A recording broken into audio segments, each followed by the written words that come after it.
Good afternoon जी, सत श्रीकाल। Indian panel code के regarding आज हम लोग स्टार्ट करने वाले हैं section 375 that deals with the rape. जो वर्ड रेप है वो लैटिन वर्ड से निकला है, दैट इज रेप्यू, जिसका मतलब होता है रेविस्ट करना। ठीक है जी, तो ये काफ़ी इंपॉर्टेंट टॉपिक हमारे लिए होने वाला है और उसके रिगार्डिंग हम इस टॉपिक में नंबर ऑफ केस लॉज जो है वो हम डिस्कस करेंगे। We have 10 case laws, recent case laws जो हमारे काफ़ी इंपॉर्टेंट है, जो कॉम्प्रोमाइज के रिगार्डिंग भी जो है वो सुप्रीम कोर्ट ने डिसाइड किए हैं कि क्या कॉम्प्रोमाइज होने की वजह से क्या उस केस में अक्यूज को इक्विट किया जा सकता है या नहीं किया जा सकता। That is very important point. तो हम लोग डिस्कस करते हैं 375। 2013 में निर्भया केस के बाद नंबर ऑफ अमेंडमेंट्स हुई हैं क्रिमिनल लॉ में और 375 को कंप्लीटली अमेंड कर दिया गया है, जिसकी वजह से इसकी डेफिनेशन बिल्कुल चेंज हो गई है। And as per the new definition of in 2013 amendment की वजह से जो वर्मा कमेटी थी उन्होंने जो लॉ उन्होंने रेकमेंड किया था उसकी वजह से जो अमेंडमेंट हुई हमारी क्रिमिनल लॉ में, उसके अकॉर्डिंग 375 बिल्कुल नया सेक्शन हमारे लिए बन चुका है। तो as per the variant language is concern वो भी हम डिस्कस करते हैं और हम लोग साथ में ये 10 केस लॉ हम लोग डिस्कस करेंगे, जिसकी वजह से आपके जो कंसेप्ट है रेप में वो सारे क्लियर हो जाएंगे, कोई डाउट नहीं रहेगी इस केस में। तो that is important topic for judicial point of view as well as pre point of view, right. तो स्टार्ट करते हैं हम लोग 375 से। 375 में सबसे पहले वर्ड लिखा है मैन। यहां पर फर्स्ट लाइन अगर हम ध्यान से पढ़े तो वहां पर लिखा है a man is said to commit the offence of rape. A man is said, that means woman rape नहीं कमिट कर सकती, इसलिए वो 376 में रेप के लिए लायबल नहीं हो सकती, राइट क्योंकि यहां पर मैन वर्ड यूज किया गया है। मैन लायबल होगा, वुमन लायबल नहीं होगी रेप के लिए, वो रेप ही नहीं कर सकती, तो इसलिए वो क्रिमिनल कॉन्स्पिरेसी भी नहीं कर सकती, but she can be liable for the abatement. Section 111 of IPC that deals with abatement, अगर उसने जो अबैटमेंट किया है और वो सेम कॉन्सिक्वेंसेस हो गए, रेप कमिट हो गया, तो भाई वहां पर जो वुमन है वो अबैटमेंट के लिए लायबल होगी, but she is not liable for the rape. तो इसको प्लीज ध्यान रखना। तो हम लोग स्टार्ट करते हैं। Man is said to commit an offence of rape in the following circumstances when, यहां पर first point when there is a penetration, यहां पर वर्ड पेनिट्रेशन लिखा है बाय हिम और by any other person. Person खुद भी कर सकता है, जहां वो किसी की हेल्प भी कर सकता है, किसी को इंस्टिगेट भी करते हैं आप रेप कमिट करो, मेरे सामने कमिट करो, तो वह एनी अदर पर्सन आ गया। ठीक है जी। Through penis to the extent of his her vagina, mouth, urethra, anus of the woman और makes her do so with him, जहां उसको मजबूर कर दो वो ये ऑफेंस कमिट करने में उसका सहयोग दे। Makes her to do so with him. ठीक है जी। तो यहां पर पेनिस की बात की गई है, तो पेनिस की penetration through basically to the extent of her vagina, up to what extent that has been entered it is totally immaterial. ये हमारे लिए इमटेरियल है, कितना एंटर्ड हो चुका है पेनिस, वो इमटेरियल है। सेकंड पॉइंट में ऑब्जेक्ट वर्ड यूज किया गया, ये बहुत इंपॉर्टेंट है।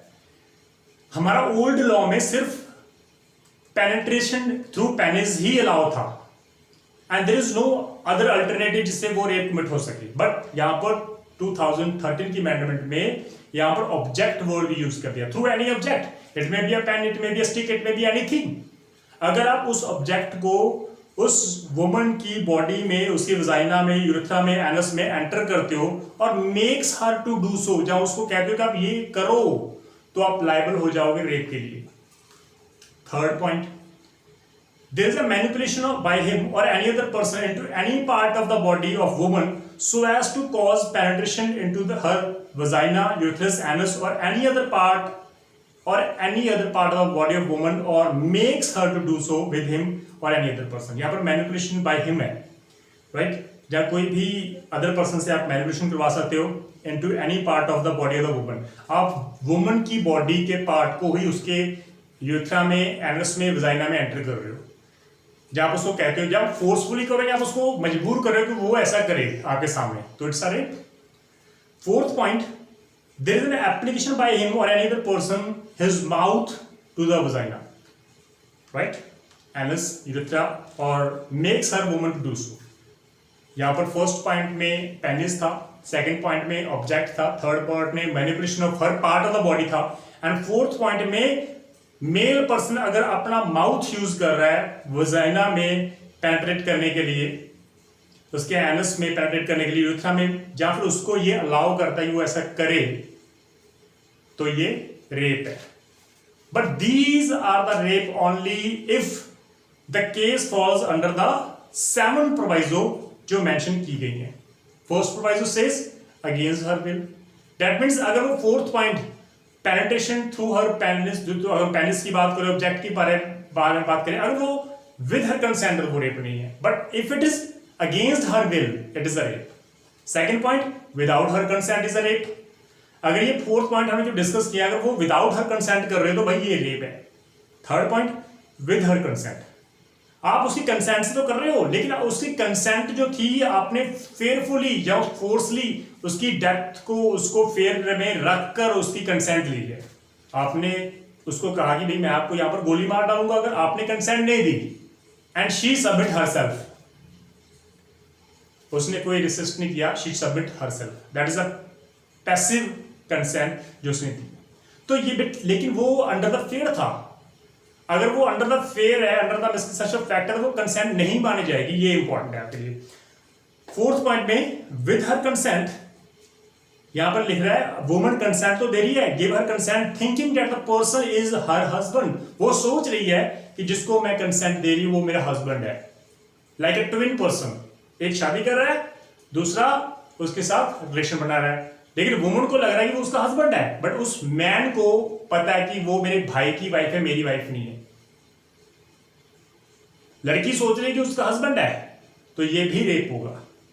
Fifth point, when there is a consent by the woman but while doing so she was unable to understand the true nature of her consent, जो उसने consent दिया उसको पता ही नहीं कि वो कंसेंट किसके लिए दे रही है, क्यों दे रही है, उसका कॉन्सिक्वेंसेस क्या, उसको जब पता ही ना उस बात में, तो डेफिनेटली वो कंसेंट नहीं मानेगी।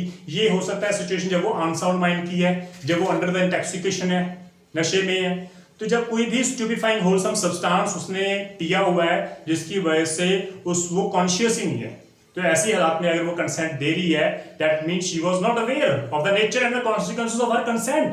At that if a man he commit or if he make a physical relationship with her under that consent, that is a rape.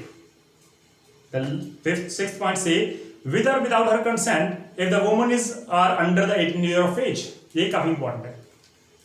18 साल से कम लड़की है, आपकी कंसेंट इररिलेवेंट मानी जाएगी। आपने कंसेंट दी है या नहीं दी, it is totally material. The thing is that is a child under the 18 of year age. अगर आप उसके साथ फिजिकल रिलेशन बना रहे हो तो you are liable under section 376। The last one, when the womens are unable to communicate consent, जब वो कम्युनिकेट ही ना कर सके consent, like she is in coma,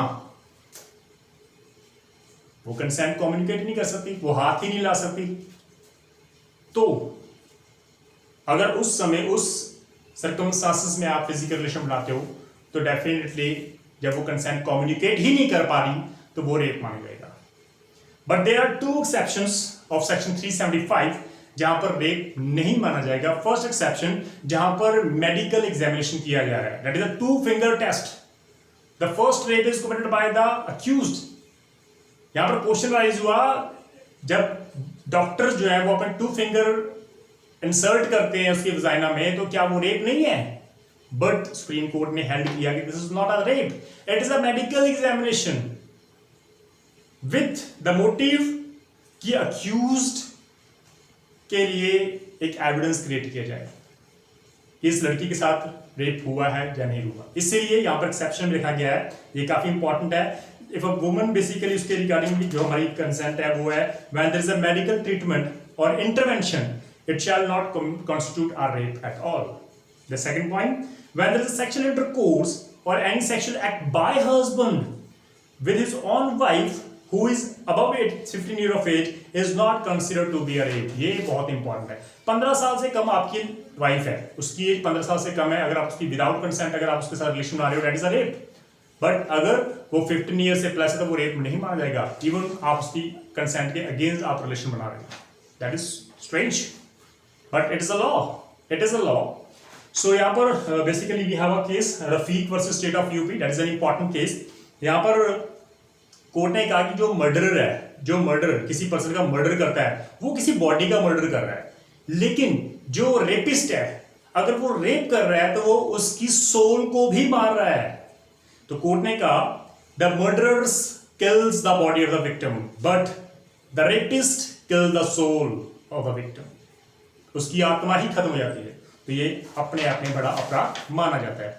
दूसरी अगर बात करें कैपेसिटी टू कंसेंट, तो यहां पर टू सिचुएशंस है. Like in a contract act the same way वो पर्सन साउंड माइंड का होना चाहिए, लड़की मीन साउंड माइंड की होनी चाहिए, above 18 year of age. Like majority जब वो मेजर हो जाती है तो वो कंसेंट दे सकती है. अगर वो मेजर नहीं है, वो साउंड माइंड की नहीं है, that is considered that she can not give her consent at all. That's it. तो यहाँ पर कंसेंट भी टू टाइप्स की है. द फर्स्ट थिंग वो इंप्लाइड कंसेंट भी हो सकती है, वो पैसिव भी हो सकती है, एक्सप्रेस भी हो सकती है. तो इंप्लाइड दैट मीन्स कि अगर आप किसी को रेसिस्ट नहीं कर रहे, आप मना नहीं कर रहे लेकिन आप असिस्ट नहीं कर रहे, तो it is an implied consent.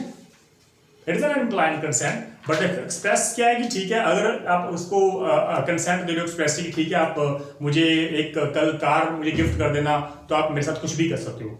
It is an express consent. That's a gift. आप उसके लिए कंसिडरेशन क्या दे रहे हो, राइट? क्या कंसिडरेशन ले रहे हो? कार. तो ये consent is an express consent. तो ये काफी इंपॉर्टेंट है. अगर हम विल की बात करें तो consent is all different thing. जो हम विल की बात कर रहे हैं, विल का मतलब होता है reasoning power of the man. एक person means a human being, वो लेडी की बात कर रहा हूं मैं, तो वो reasoning power of the mind to determine whether to do that act और नॉट. आपकी क्षमता कि वो एक्ट करना चाहिए या ना करना चाहिए, इसको हम विल बोलते हैं. आपकी कंसेंट तो है लेकिन आपकी इच्छा नहीं है, आपकी अंदर से इच्छा नहीं है, तो वो रेप माना जाएगा. तो इसलिए बोर्ड लिखा है against her consent and against her will. तो ये सर्कमस्टांसेस के ऊपर काफी डिपेंड करता है. आपकी कंसेंट नहीं है, you are not a consenting party, but आपकी इच्छा ही नहीं है आज फिजिकल रिलेशन बनाने की, ठीक है. तो वन ऑफ सेम थिंग, वो लॉ कहता है कि ठीक है, वो उसकी इच्छा नहीं है, if she is not willing that, then you can not commit a physical relationship. If you are doing such relationship अगर मेंटेन करने की कोशिश करते हो, you are committing a rape.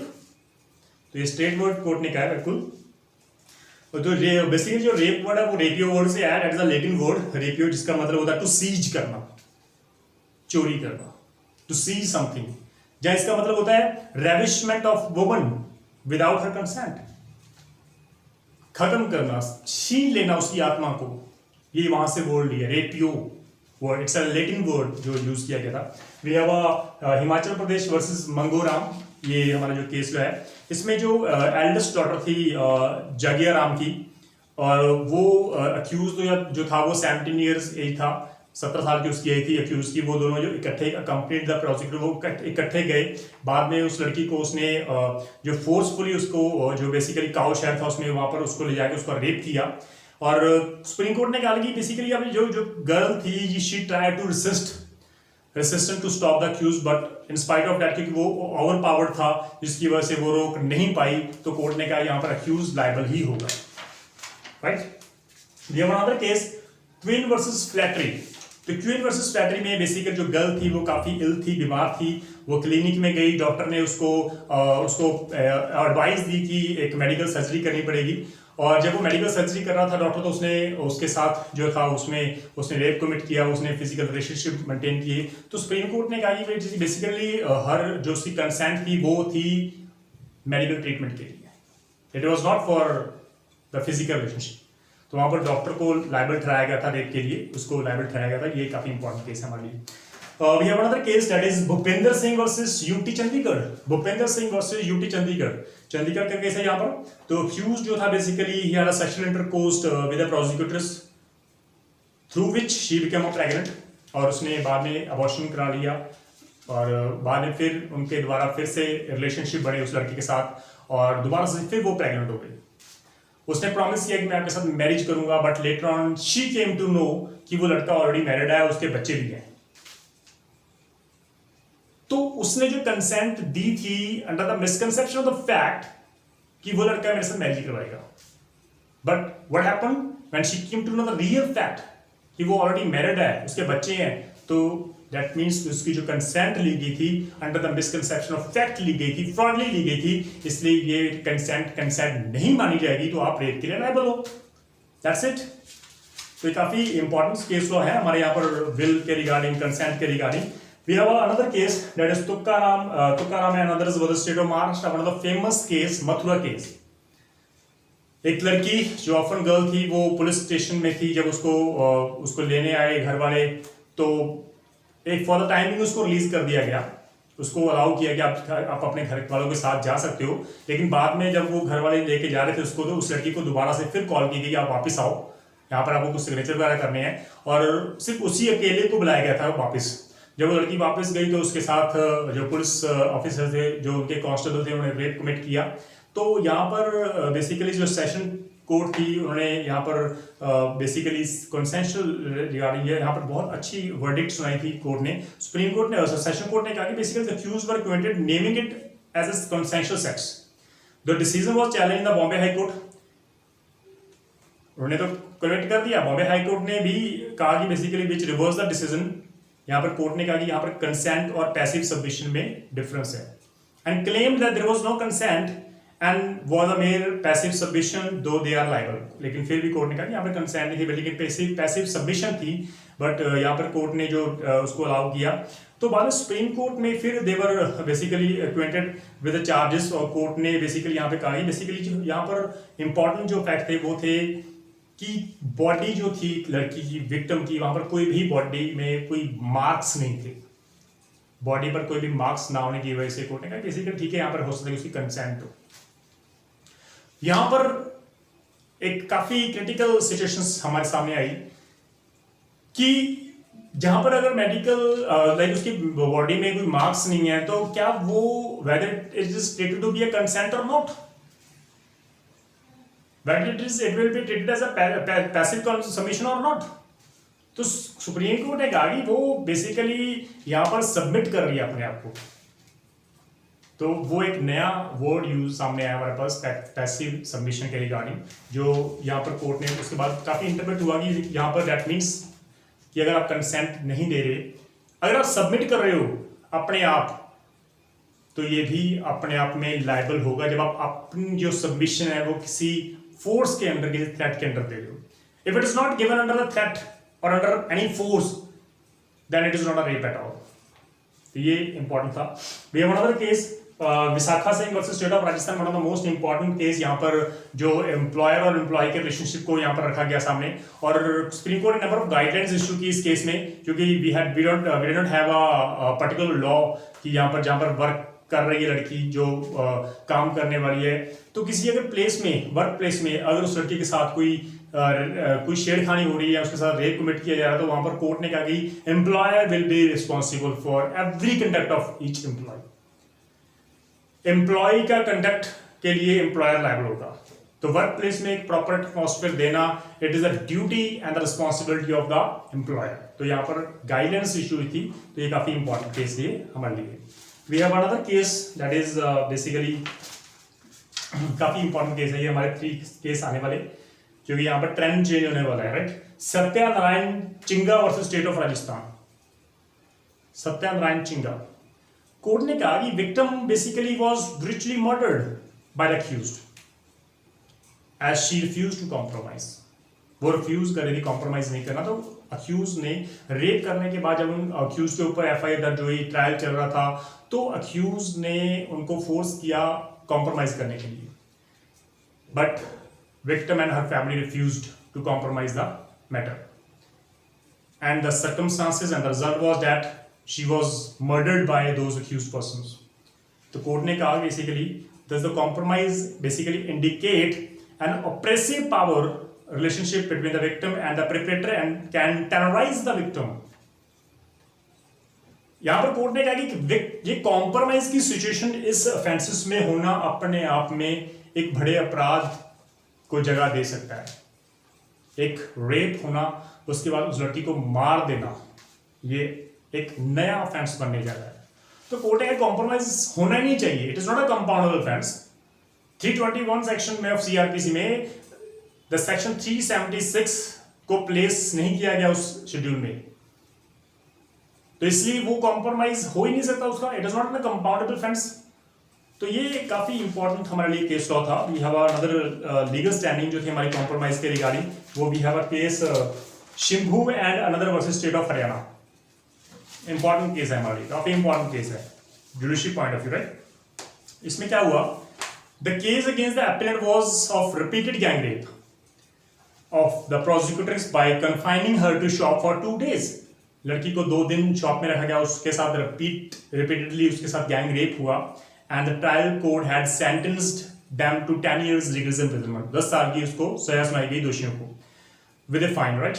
High court ने डिसमिस कर दी अपील जो अक्यूज ने की थी and confirm the sentence of the trial court. उसके बाद कॉम्प्रोमाइज हुआ उन अक्यूज और विक्टिम के बीच, compromise was reached by both the parties and the prosecutrix in the form of an affidavit signed by the victim. उन्होंने एक affidavit court में दिया कि हमारा कॉम्प्रोमाइज हो चुका है, सेटल जो था वो इश्यू हो चुका है हमारा। तो सुप्रीम कोर्ट ने कहा कि बेसिकली ये जो आप एफिडेविट दे रहे हो that the parties entered into a compromise, the incident occurred in 1995, the victim is happily now married and blessed with children. In spite of these circumstances, जो accused है उनकी कन्विक्शन को अपहेल्ड किया गया। कोर्ट ने कहा कि they are liable and there is a no situation कि यहां पर इन केसेस में कॉम्प्रोमाइज हो सके। तो कोर्ट ने कहा basically supreme court quash the appeal based on these grounds and upheld the sentence of the trial court, holding that these grounds do not come under the special adequate reasons and thus section 376 subclause 2 cannot be used to reduce the sentence। हम उसके sentence को reduce नहीं कर सकते, court ने कहा। We have another case, यहाँ पर जो केस है काफी इंपॉर्टेंट है हमारे लिए, जो लास्ट कोर्ट है, right. We have Aparna Bhatt versus state of MP. इस केस में भी कोर्ट ने कहा बेसिकली विच मैंडेट कोर्ट, यहां पर मैंडेटरी कोर्ट को इंस्ट्रक्शंस दी गई to not to suggest marriage in sexual offences cases. Session courts को इंस्ट्रक्शन दी गई, एडिशनल सेशन जज को इंस्ट्रक्शन दी गई सुप्रीम कोर्ट द्वारा कि आप किसी भी विक्टिम को या किसी भी अक्यूज को ये नहीं कह सकते कि आप अपना कॉम्प्रोमाइज करके मैरिज करवा लो और मैं आपको क्विट कर दूंगा on the basis of that relation. तो कोर्ट ने कहा कि बेसिकली आप सजेस्ट नहीं कर सकते marriage in sexual offences cases के regarding, still there are many case of compromise entered into and the perpetrator acquitted and granted bail by the courts. Number of circumstance, number of cases यहां पर court ने bell दी हुई है accused को कि भाई इनका जो मैरिज हो चुका है। तो कोर्ट ने कहा ये जो बेसिकली आप कस्टम ये जो प्रिवेल करने की कोशिश कर रहे हो ये गलत है। तो यहाँ पर thus there is a need for gender sensitization in the criminal system, judicial system, so the victim consent and dignity are respected. Court ने कहा कि हर सिचुएशंस में विक्टिम की डिग्निटी और उसकी रिस्पेक्ट हमारे लिए अमूल्य है, इसलिए यहाँ पर कोई भी कॉम्प्रोमाइज या कोई भी कोशिश मत करना। कोर्ट को कहा गया कि आप उसको ये नहीं कह सकते कि आप मैरिज करवा लो, तो ये इट्स नॉट अ सेफ। अगर आप रेप करोगे मैरिज करवा लोगे तो आपको क्विट कर दिया जाएगा, बाद में आप डिवोर्स दे दो, तो ये गलत चीज है, बेसिकली कोर्ट ने उसको मना किया। We have a last case, Hemudan Nanbha Gadhvi versus state of Gujarat. ये जो केस हुआ है उसकी मैं डिस्क्रिप्शन में उसका लिंक दे दूंगा, तो प्लीज आप उसके स्पेलिंग वगैरह चेक कर देना। तो ये काफी इंपॉर्टेंट है। यहाँ पे इस केस में क्या हुआ, जो बेसिकली जो प्रोसिक्यूटर्स थी she turned hostile at the time of examination of in the before the court. जब वो अपनी स्टेटमेंट रिकॉर्ड करवाने के लिए आई, अपनी एविडेंस देने आई, तो वहां पर वो हॉस्टाइल हो चुकी थी। तो कोर्ट ने कहा यहाँ पर कि यहाँ पर ये सिचुएशंस बहुत अलग हो गई।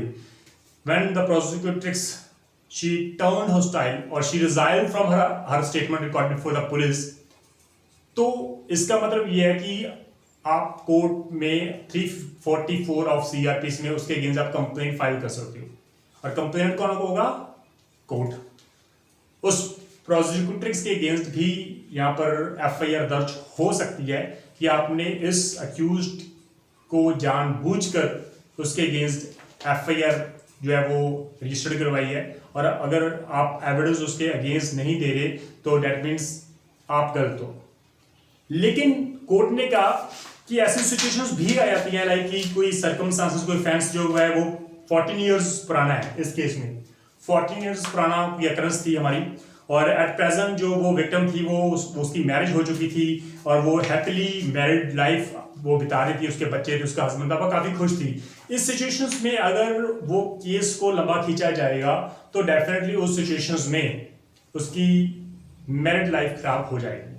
तो कोर्ट ने कहा कि यहाँ पर अगर वो हॉस्टाइल हो रही है तो उसके अगेंस्ट 344 में कोई भी कार्रवाई नहीं होनी चाहिए, कोर्ट ने कहा। तो these are the important case law जो हमने आज डिस्कस किए हैं along with the provision of section 375। काफ़ी इंपॉर्टेंट है हमारे लिए। 2 एक्सेप्शंस किए हमने, न्यू केस लॉ को हमने डिस्कस किया, फॉर्मा कमेटी के रिगार्डिंग जो नई अमेंडमेंट थी उसको डिस्कस किया है।